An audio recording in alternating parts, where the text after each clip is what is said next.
जय जिनेंद्र साहब। सब्जेक्ट है, जिसने दोष पाप नहीं किया है उन्हें तो डरने की ज़रूरत है ही नहीं, और जिसने दोष पाप किया है इस भाव में उन्हें तो बिल्कुल डरने की ज़रूरत है ही नहीं। आपको आश्चर्य होगा, ऐसा क्यों? जिसने इस भाव में दोष पाप नहीं किया उन्हें तो डरने की ज़रूरत नहीं, ये तो फैक्ट है। और लेकिन जिसने दोष पाप कर लिया है, बहुत बड़ा गुनाह कर लिया है, भूल कर ली है, बहुत बड़ी गलती कर ली है, तो उन्हें तो बिल्कुल डरने की जरूरत नहीं है। ऐसा क्यों? ऐसा इसलिए कि जो हमने दोष किया है, पाप किया है, कोई भूल की, गलती की, क्रिया की प्रतिक्रिया होगी ही, ये नियम है, राइट? तो आपने जो दोष किया है, हमने जो दोष किया है, पाप किया है, बहुत बड़ी भूल कर दी, गलती कर ली है, फिर किसी भी तरह की कोई भी गलती हो, उसका दंड हमें इस भाव में स्थूल कर्म का मिलना ही मिलना है, और उसके पीछे जो हमारा भाव रहा उसका फल अगले भाव में हमें मिलना ही मिलना है। इसलिए निश्चिंत हो जाना, डरने की जरूरत नहीं है। गलत कर लिया तो इंसान डरता है कि अब मेरा क्या होगा, पुलिस आएगी, पकड़ के ले जाएगी, जेल में जाना होगा, फाइनल जाना होगा, पुलिस भी आएगी, पकड़ के भी ले जाएगी, आपको जेल में भी जाना होगा, वहाँ मार भी खानी होगी। ये आपको ख्याल में होना ही चाहिए कि मैंने गलत किया है तो उसका फल गलत आएगा ही आएगा, इस भाव में भी आएगा और अगले भाव में भी आएगा, फाइनल आएगा। तो फिर डरने की जरूरत कहाँ है? क्यों डर रहे? कैसे मारेंगे, कैसे ले जाएंगे, क्या करेंगे, कितना जेल में रहना पड़ेगा, कैसे रहेंगे, क्या? जरूरत ही नहीं है डरने की। आपने गुनाह कर लिया, गलत कर लिया, दोष पाप कर लिया है, तो आपको वो दंड भुगतना ही पड़ेगा, कोई रास्ता नहीं है। एक रास्ता है, शॉर्ट भाव प्रतिक्रमण करने का।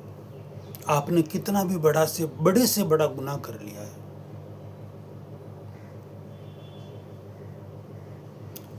उस गलती का मैं नाम नहीं ले सकता जाहिर में, बड़े से बड़ा समझ लीजिए, आप कुछ भी कर लिया है, लेकिन आप उस रिलेटेड व्यक्ति से, उसके रिलेटेड सिस्टम से, जो भी हो, उनको ध्यान में रखकर यदि आप शॉर्ट भाव प्रतिक्रमण बारंबार करते रहते हैं तो इस भाव में जो आने वाला दंड है स्थूल कर्म का, वह भी कम हो सकता है, हल्का हो सकता है और मिट सकता है, नष्ट हो सकता है। और अगले भाव में जो भाव थे, इस भाव में जो आपने कर्म किए, अशुभ कर्म किए, दोष किए, उस समय जो आपके भाव थे उसका फल अगले भाव में आएगा। तो वो फल भी इस भाव में हम प्रतिक्रमण से, भाव प्रतिक्रमण से, क्रिया प्रतिक्रमण से नहीं, भाव प्रतिक्रमण से मिटा सकते हैं, हल्का कम नष्ट कर सकते हैं। और उस इतने भारी से भारी दोषों को हम, जिसका कोई रास्ता नहीं, आप ऐसा लगता होगा कि इसका तो फल तो आएगा ही आएगा, इधर भी आएगा, आगे भी आएगा, वैसे सारे दोषों का यदि आप चाहें तो भाव प्रतिक्रमण से बार बार करके मिटा सकते हैं। और उसे आप महसूस कर सकते हैं कि जितना भय आपको लग रहा था डर लग रहा था, चिंता, टेंशन हो रहा था, दुख हो रहा था, वो दिन बे दिन कम होता जाएगा, कम होता और कम और कम और कम। एक समय ऐसा आएगा कि आपको कोई डर भय नहीं रहेगा, कोई चिंता, टेंशन, तनाव, दुख रहेगा ही नहीं।